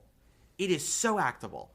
There's a drive to it. I'm like, every time I listen to a song in Kimberly Akimbo, I'm like, God, let me get both hands on this. If I got to do like a Broadway backwards or a miscast where they do the gender reversals, I would do my darndest to do Make-A-Wish. I will never do it as well as Vicky, but I'll do my darndest. The turn is just where we reveal why the family had to leave Lodi to their new town, because Patty wanted another baby but was afraid of it getting Kimberly's disease again. So she had sex with her next door neighbor, Mr. Swicky, who was older. And when Buddy found out, he hired Deborah to beat up Mr. Swicky. But unfortunately, Deborah was wearing a pig mask, and Mr. Swicky was old with a heart problem. So what happened? Flopkin. Yes, he died. Which it took me face first into the oatmeal. It took me a while to realize that they actually foreshadow that reveal in the Act 1 finale this time. When they're saying, like, this time my voice won't crack, this time we take the prize, and Deborah goes, this time nobody dies, not like the other time. The first time I saw it, and then even, like, the second time on Broadway I saw it, in my head, I just thought it was, like, a very funny, dark joke, where it's like, oh, what happened? What happened the other time, Deborah? It's a generic bad outcome. Yeah, like, oh, the last time Deborah did a scheme, somebody died. Whoops. But no, the last time Deborah did something with the family, Swicky died. That was the other time. Bad luck. But yes, and that's why the family had to leave Lodi, and why Deborah had to hide in the woods for a while. where she gets Kimberly a big ass pine cone for her birthday. Yeah. She's a giver. She's a giver, yeah. But so the last song I want to talk about is the finale, Great Adventure, which has double meaning because we begin the song with Kimberly and Seth on the lam. They take Deborah's cut of the money from the scheme that they've pulled, as well as Kimberly's cut of the money, and they decide that they're going to drive down the East Coast. They're going to go to Six Flags Great Adventure. They're going to go to Colonial Williamsburg. They're going to go to Disney World. Did we ever impose Great Adventure on you? I went, but not with you. Whew. No, I went on for a birthday party. It was fine. Colonial was nice. Williamsburg was fun. That was fun. And it was the site of one of Laura's best witticisms. Which was? When the squirrel fell out of the tree and splatted right in front of us. She went, ooh, that's gotta hurt. How old was Laura at the time? 10? 12? Something like that. Okay, that's clever for 12. I'll give her that. Her best line, and honestly her rudest one, was when we were going to Disney World, and this is on brand for Kimberly Akimbo. When you're in Florida and you get closer and closer to Disney World, the exit signs for Disney World start having Mickey ears on them. And in my... I'm not sure they still do, but they did then. Yes, I think they still do. You would know. Yeah, I've been there more recently than you have. Although last time I went was... No, it was about a year ago last time I went. Anyway, but I'm 3. I think I know 7 words. One of them is Mickey. 3.5. 3.5. I know 7 words. 2 of them are look and Mickey. So every time there would be a Mickey ear silhouette, I would just shout, look, Mickey. 10 minutes later, look, Mickey. And my sister, who is 6, turns to me, so over it. By like the 12th look at Mickey, she just turns to me so over it. And with she goes, all the world weariness that a 6-year-old can muster. And she says, Matt, this is Disney World. There are going to be a lot of Mickeys. Basically to shut me up and my childhood wonderment. It was brilliant. And it was at that moment, ladies and gentlemen, that Matt Koplik's soul died forever. He found no joy in the world ever again. It didn't die. It went to comatose and reawakened years later. Let's say it went into a slumber. But yeah, that's... Oh, God. I love my sister. A medically induced coma. Yes. So Seth and Kimberly... they're at Great Adventure finally, and then they get to go on a great adventure. And this is where the show surprises you. Because I remember when, I also kind of want to talk about our disease presentation. Because they do the disease, and each kid does their disease. They do fasciolosis, they do scurvy. Calm down, we're almost done. I was thinking how brilliantly Victoria did that song. Oh, absolutely. When they do... And they get to her disease. Our disease is my disease. And it's so uncomfortable because she's trying to make light of it. Seth's trying to be scientific. But Kimberly is realizing from the looks on all the kids' faces in the class how real this is. It's in front of them. She's freaking them out, and she's lived with it, and she's doing a great job of putting all of this together. And she's trying to be light about it, to not make people uncomfortable, but that's also what she's been doing her whole life. Talk about Mission Impossible. And she breaks in the middle of this presentation and starts in her mind singing about the stupidity of adolescence, because she's had to grow so much mentally because of her condition and because of who her parents are. And she's singing about who gives a shit about the stuff that you have as children. Like, okay, you get a zit. You're worried about who's sleeping with who, because the show choir kids are all in love with each other, but it's all the wrong sexualities. The gay girls... Wrong is such a value-laden term. Yes, Can we not say not the traditional roles? No, they are in love with the wrong person. The queer girl is in love with the straight girl, who's in love with the gay boy, who's in love with the straight boy, who's in love with the gay girl. So, the one good thing Deborah does, and she doesn't do it out of the goodness of her heart, she does it so they stop waffling on the scheme, but she says, let's cut the crap. Straight, gay. She needs to make it work. Yeah. She goes, someone correct me if I'm wrong, please. Great. I solved 2 years of heartbreak for you. Anyway. To paraphrase Mo Green in Godfather, you're here to do business, let's talk business. Yes. So Kimberly sings about how everyone's looking at her because of her condition. And she goes, well, what about your condition? Your condition is concern about a science grade and acne and all this stuff. And she goes, sure, that is your condition. She goes, and your cure is getting older. And my condition is getting older. Sorry, getting older is my affliction. My disease is getting older. Your cure is getting older. The lyric is exactly, Your disease is a tough one, that's for sure. Getting older is my affliction. Getting older is your cure. Getting older is your cure. and the night we saw it, the audience had the same response that they had at the Atlantic, which I'll never forget.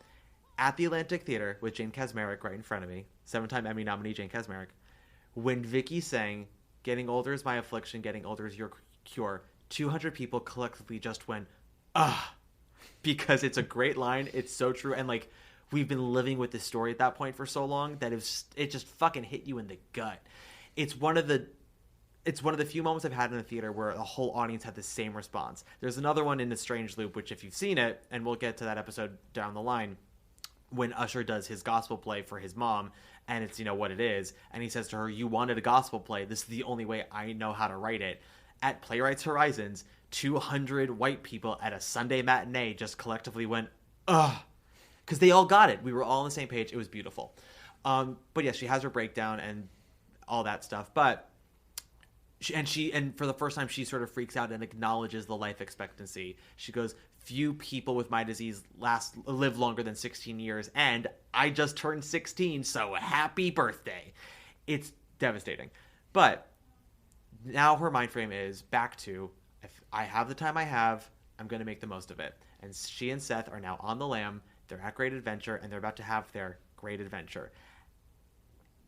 And for so long in the show, you know that Kimberly is going to die, as we all are eventually, but sooner for her. We just don't know when. And the show kind of hints that it could happen before the curtain comes down. You don't know for sure. But so for it to end with her getting her dream, getting to see the world, also her father singing to her, see the world. My God, does that just kill me? See the world, see the world. And then the screen shows all the places that she and Seth go to with the camcorder that they have, and everyone's just singing in this quiet, lovely way with the ukulele, and you see her parents have the baby, and she sent them a postcard, so you're watching them have their do-over, but they're still in contact with her, and Deborah's now got a job. Like, everyone's getting an opportunity. The show ends with her joy. Yeah. Well, the show ends with... And that she has the capacity for joy. And that everyone in her life that she's moved on from, is taking to heart what she says to them before she leaves, which is, you don't get a second time around, so make the most of it. Just because you fucked up yesterday doesn't mean... Nobody gets a second time around. Isn't that a song? No one gets... Well, the lyric in the show is, no one gets a second time around. I don't know if there's another song with the same lyric. Is there? That's the lyric. Yeah. No one gets I think a second time around. You got the lyric right. I did. Well, I've been listening to it nonstop since the album came out. When you've seen it 4 times, you shouldn't need to. I'm sorry. This is my joy. And also, what else am I going to see multiple times this season? I haven't liked anything else as much. I know you and Grandma liked Some Like It Hot. That wasn't for me so much. Grandma liked it more than I did, but I thought it was good. I liked it more than Nanny did. I'm looking forward to Camelot. Sure. What a nap that'll be. Well, if you nap through that, you'll miss a lot of beautiful music. I'm not going to nap through that. I haven't slept at a Broadway show ever. But I'm just saying, she long. I can't say and she that. wordy. Well, no, you have slept. Well, we don't know what this book is going to be like. We have a new writer for it, don't we? Yes, Aaron Sorkin, who is so minimalist with his I was going dialogue. to say, he's not known for sparing words. Exactly. He's not a picture is worth 1,000 words. He's like, I think 1,000 words is worth a picture. Well, hopefully he realizes the songs he's interrupting.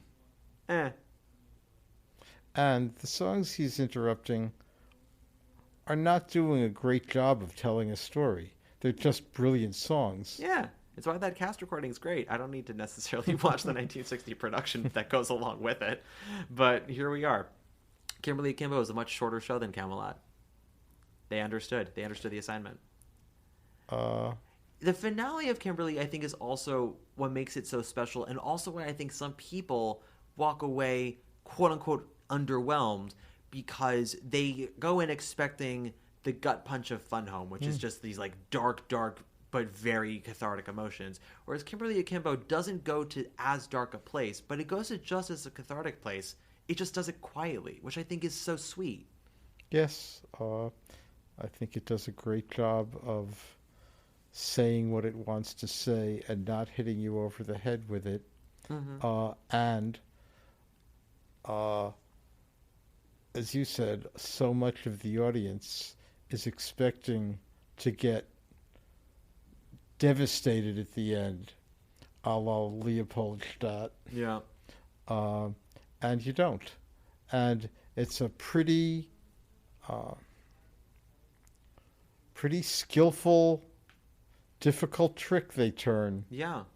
It's not easy to have a show that centers on this end successfully and not have it feel saccharine. Yeah, and to resist the urge to go out on a musical bang, which a lot of shows feel the need to do, you know? Most. A good number. Surprisingly, there are quite a few Ginny Tesori shows that don't end on a big bang. You know, she didn't write Mame or Hello Dolly. That's not her genre. Well, that's, first of all, let's not pigeonhole Miss Tesori that way. Tesori could write any goddamn genre she wants to. She is that good. Millie is the closest she's ever gotten to that genre, which you're not really familiar with Millie. But it's, you know... Only at Stage Door. Sorry about that. That was it.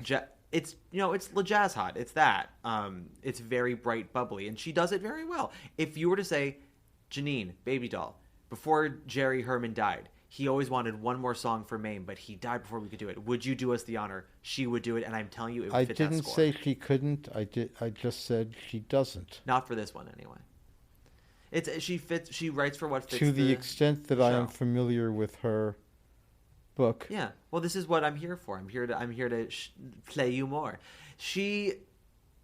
This Violet and Fun Home have finales that start quietly, builds to a rather large sound, but then don't end on that large sound. They end on a very quiet, comforting, and fitting end. The largest sound in this show is the opening number.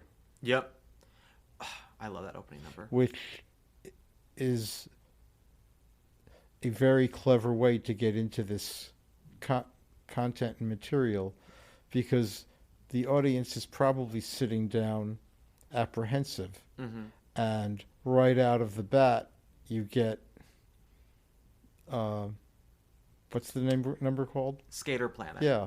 Well, and it's so... It works, and as I said, it gets everyone engaged, and it gets them in the mood to be receptive because they're happy after that song. It's also when you listen to the song Skater Planet and the way it's done on stage as well, it does the same thing twice, but in a very clever way, because there's the visual and then there's the music. First of all, I think musically speaking, the first instrument we hear is a ukulele, which is also the instrument we hear at the beginning of Great Adventure. Someone correct me if I'm wrong. I'm not as well versed. Is that a ukulele or a banjo? Or those... Maybe it's a banjo. It's definitely a ukulele. It's definitely a ukulele for Great Adventure. That much I know. Or God, I hope I know. Maybe well, as your grandmother was sitting next to me as I was listening to the score, she liked that song. Yeah, it's good. But it starts with that like little strumming, and then it builds into the bum bum bum. And when the show opens, the curtain comes up on Victoria Clark in a pool of light with her entrance applause, which that bitch has earned. And then the first thing she does is she starts eating her candy necklace, which gets a nice visual laugh because it's the dichotomy of the visual of this woman, this older woman, eating a candy necklace, because that's sort of visually we're getting Kimberly from there. And then musically, he does the same thing where we get the nice light strumming into the big bolstered 90s pop teen music, which takes you a little bit by surprise. And then all the gorgeous harmony and vocal arrangements. It's just so good. And also, it has a lot of humor to it. It has one of my favorite lyrics, how they all talk about how they are misfits in some way.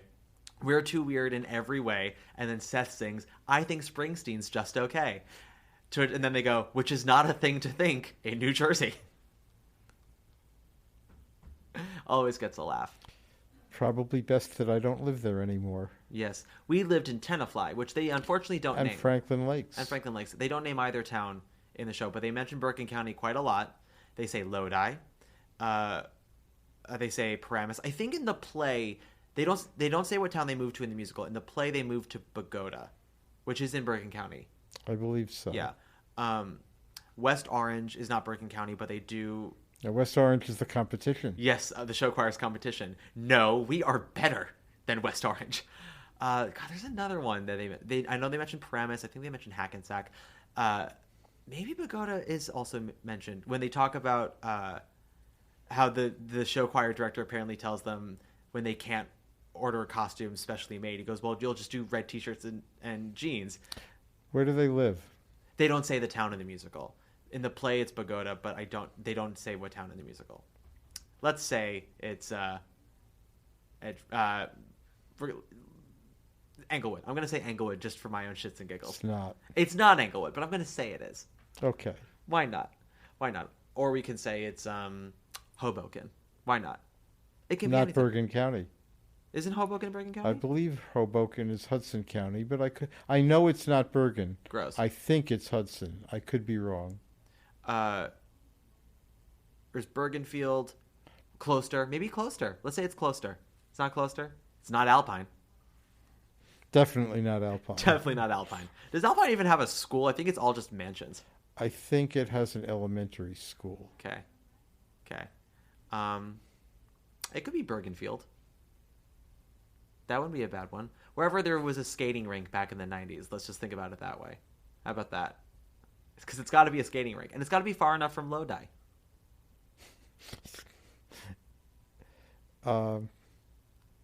It's kind of humiliating to think that you were exiled from Lodi.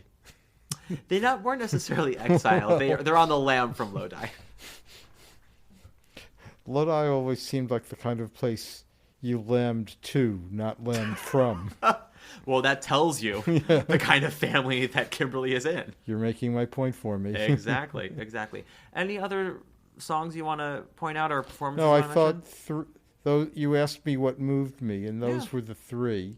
There are other good songs, entertaining songs. Sure. But they're not emotional to me. No. I mean, I think Anagram is just such a sweet song. That's Kimberly's I Like You song to Seth. And I also like the lyric, I wonder, because it's all about, I like your perspective. I like how you see the world. And she goes, I wonder what you see when you look at me. And I also just think that the book of this show is so good and so delightful that I have no notes on the cast album. The cast album is perfect. I gave it 5 stars for the website I write for. But I also just want people to experience some of that scene work, because after the song in the car with Buddy, where he tells Seth you're not getting in her pants, And he's like, you don't kiss my daughter or whatever.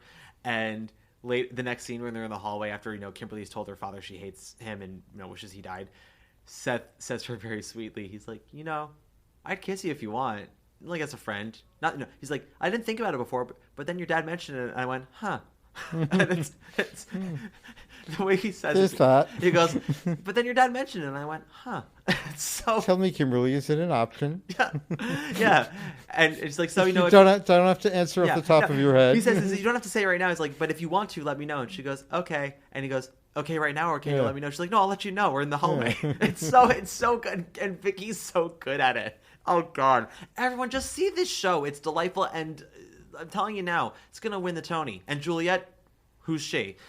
Anywho, Papa. Last words on Kimberly Akimbo. If you were to, not just your mother, but if you were to tell someone to see this show, why should they see it beyond the fact that it's good and we said so? It's touching. It's musically brilliant. And it's a great example of telling a story with songs, which is difficult to do. Often tried, rarely succeeds. It's good enough and rare enough to make it worth going out of your way. As you know, I wasn't anxious to see this, and I'm really glad that I did. Although I won't see it 4 times, much less 5, I'm really glad I saw it once. And this production is performed beautifully. Yeah, it's a great cast. Hopefully, if it gets produced other places, they'll find talent. They may not find talent like Victoria Clark, but there's a lot of talent out there. I'm always in search of the next Victoria Clark. Do you see this as something schools will do? It's hard because the part of Kimberly has to physically be older, although I guess you could do stage makeup or whatever. I don't know. Schools are getting weirder now about what they allow their students to perform. I will say this is absolutely something that Stage Door will do. I can tell you that much. Stage Door will be all over this show. Okay. I mean, if they Stage could Door call you in to direct it. Happily, now that I'm a director again, here we go. But not again, still. Well, no. Like my childhood wonderment, it was in a coma for a while. Hadn't been used since junior year medically of college. Induced. Yes, was not activated since junior year of college. But we got some Did compliments. that answer your question? It did. No, you did a great job. Kim, you're doing great, sweetie. The last thing I guess I'll just say. Tell the audience that I'm batting my eyelads. He's batting his eyelashes, everybody. The last thing I will say is I've got a high bar in terms of what I consider quality in a show. And that doesn't mean I only like the highbrow stuff. It just means whatever you're going to do, as my mother says about life, do it. Go in, be the best version of that show you want to be. If you're going to be shucked, be fucking shucked, baby. If you're going to be Kimberly Akimbo, be Kimberly Akimbo. I have no time for the middle ground, middle of the road. And I do think that fandom of musical theater, and Broadway in particular, these days is a little sort of everyone gets a trophy. Shouldn't we just love everything that comes out? To which I say no, because how is anyone supposed to do any good work if everything's just gonna, if we're just gonna support everything? There's nothing wrong with not liking something. Kimberly Akimbo, I can objectively tell you, is a well-crafted show. You may not like it. You'd be wrong and tells me about your taste level, but it's objectively well done. It's fantastically acted. It's got Victoria Clark, who I am sorry, children, you need to watch and learn from. I want to compliment you, Matthew. You've become more, less judgmental and harsh in your old age, because the last time you said something like that, you said, if you don't like it, you're somebody I don't ever want to know. Yeah. You didn't say that about Kimberly Akimbo. No, I forget what show I said that about. This you just said, it says something about your taste, but you didn't say you're somebody I never want to know. No, what was the show that I said that about? Because I remember saying that. I think maybe it was the 94 Carousel. There are like 3 things where it's like, if you don't like this, I don't want to know you, because this is just so objectively fantastic, and that if you can't recognize this, why should I want to know you? That said, this is not a show where I feel that way. You've mellowed. Anyway, Papa, this has been a blast. Thank you for doing this. Well, I enjoyed it. I'm glad you asked. I know you don't want people to find you, but on the off chance that people want to let you know how much they enjoyed your time on this podcast, is there any place where they can reach you? Through you. Through me. I am the liaison. They can't just randomly Facebook friend you. Why? He doesn't post anything on Facebook. I don't post on Facebook. You know, you'll see He'll like your status. a nice picture of me, because I have a picture. Yeah. But occasionally I like. Even more rarely I will comment. Yeah. But, sort of the people who need to know about me do, without me putting it out there in the metaverse. Next time you're here, you're seeing Camelot. I could do that right now, based on what the 1960 version was. Camelot. I cannot imagine anybody doing better than Richard Burton. Well, let's not put the bar there, because Burton was Burton. But I will say my tall drink of talent, Andrew Burnap, is playing Arthur in this production, and I look forward to seeing what he does. Can he bring pathos to it? He can bring anything. I don't want to oversell him. I just thought he was so fantastic in The Inheritance. Plus, I find him quite attractive. So I'm looking forward to his Arthur. When they announced him in Camelot, I went, oh, they're going for a Camelot that fucks, because this is not a sexless Arthur. Father, don't even act like that's the worst thing I've ever said to you today, let alone in my entire life. That's the worst thing you said to me in the last 20 minutes. Welcome to your life with me as your son. Yeah. You're so very welcome. I keep you young, baby. That's true. You keep me in touch with a certain portion of the zeitgeist with which I would be out of touch. Yeah, you're a Zeitgeist. Ladies and gentlemen, thank you so much for listening. If you like the podcast, give us a nice 5-star rating. Give us a little review. I haven't had a review to read in a while. I'm missing it. Let's do another one.